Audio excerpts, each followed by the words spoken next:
That's all, that's all. એનો કઈ વિષય નથી. નો વિષય. નો વિષય. નો. જનતા ઘણીવાર સવાલ કરે છે કે મીડિયા શું ખરેખર લોકોના મુદ્દા પર બોલે છે, પરંતુ હજુ પણ કેટલાક એવા માધ્યમો છે જે સત્તાને સવાલ પૂછવાની હિંમત રાખે છે. અને આવી જ એક ઘટના હવે પોરબંદરમાંથી સામે આવી રહી છે, જે જિલ્લા પંચાયતની પ્રથમ સામાન્ય સભા દરમિયાન મીડિયાને સભાખંડથી દૂર રાખવામાં આવ્યા બાદ વિવાદ ઊભો થયો છે. અને જ્યારે મીડિયા દ્વારા જિલ્લા વિકાસ અધિકારી એટલે કે ડીડીઓને સવાલ પૂછવામાં આવ્યા, ત્યારે સાહેબ કેમેરાથી બચતા અને ગુસ્સે થતા જોવા મળ્યા હોવાનો વિડીયો હવે સોશિયલ મીડિયામાં વાયરલ થઈ રહ્યો છે. શું છે સમગ્ર મામલો? આવો વિગતે વાત કરીએ આ અહેવાલમાં. નમસ્કાર, હું ચિરાગ વર્ષાબેન, આપ જોઈ રહ્યા છો સ્વમાન. પોરબંદર જિલ્લા પંચાયતની પ્રથમ સામાન્ય સભા શરૂ થાય તે પહેલા જ ભારે વિવાદમાં આવી ગઈ છે. પ્રમુખ, ઉપપ્રમુખ સહિતના મહત્વના પદોની નિમણૂક માટે આ બેઠક બોલાવવામાં આવી હતી, પરંતુ બેઠક દરમિયાન મીડિયાને સભાખંડથી દૂર રાખવાનો નિર્ણય લેવામાં આવતા અનેક સવાલ ઊભા થયા છે.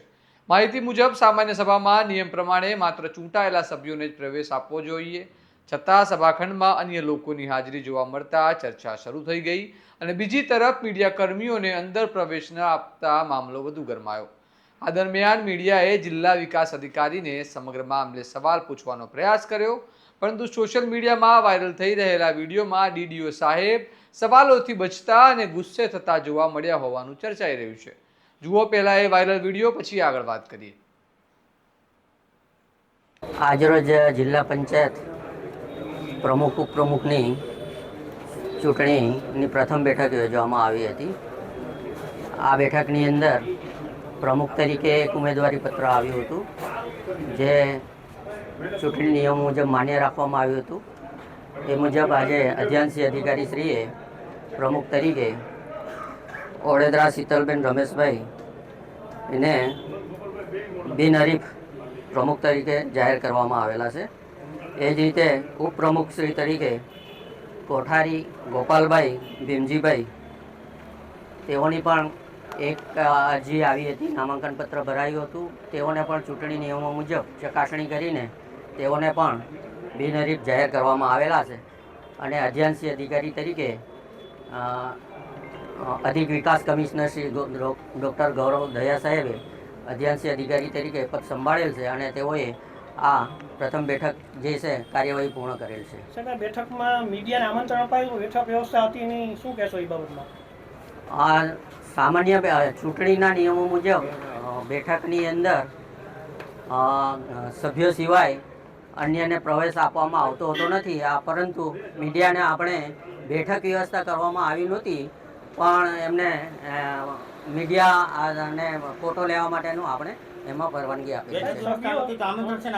અને સભ્યોને છૂટ હતી, તો સભ્ય સિવાયના બીજા જે આગેવાનો હતા, બીજા રાજકીય પક્ષો જોડેલા, એ લોકોને કેમ છૂટ હતી? તપાસ થાય કોણ કોણ હતા બીજા લોકોને કેમ છૂટ હતી? ના, ચૂંટણી કોઈ કરવામાં આવેલી નથી. એમાં બિનહરીફ જાહેર કરવામાં આવ્યા છે. ખાસ કરીને મીડિયાને દૂર રાખવાનું એવું કારણ છે કે ભાઈ ગૌચર ના, મીડિયાને દૂર રાખવાનો કોઈ પ્રયત્ન નથી. આપ સૌને એમાં આમંત્રિત કરવામાં આવ્યા છે. બરોબર? એનો કોઈ વિષય નથી. નો વિષય. નો વિષય. નો.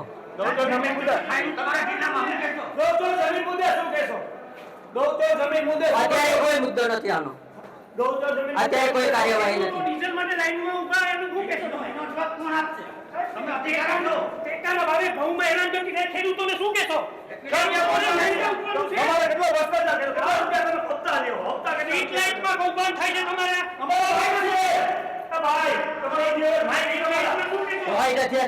આનો કોઈ વિષય નથી. અત્યારે આનો કોઈ વિષય નથી. જોયું ને કેવી રીતે સવાલોથી બચવાનો પ્રયાસ થઈ રહ્યો છે. હવે આ ઘટનાને લઈને સ્થાનિક રાજકીય ગલીઓમાં અનેક ચર્ચા શરૂ થઈ ગઈ છે.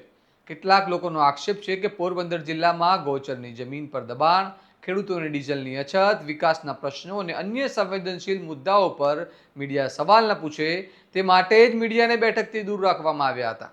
જોકે આ દાવાઓ અંગે સત્તાવાર રીતે કોઈ સ્પષ્ટતા કરવામાં આવી નથી, પરંતુ સૌથી મોટો સવાલ હવે એ ઊભો થયો છે કે જો જિલ્લા પંચાયત જેવી જાહેર સંસ્થા પારદર્શક રીતે કામ કરતી હોય તો પછી મીડિયાથી દૂર ભાગવાની જરૂર શા માટે પડે?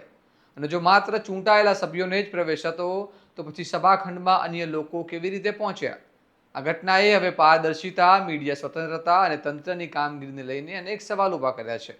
પોરબંદરની આ ઘટના હવે સમગ્ર રાજ્યમાં ચર્ચાનો વિષય બની રહી છે અને આગામી દિવસોમાં મામલો વધુ ગરમાય તેવી શક્યતાઓ પણ વ્યક્ત કરવામાં આવી રહી છે. આ મામલે તમારું શું માનવું છે?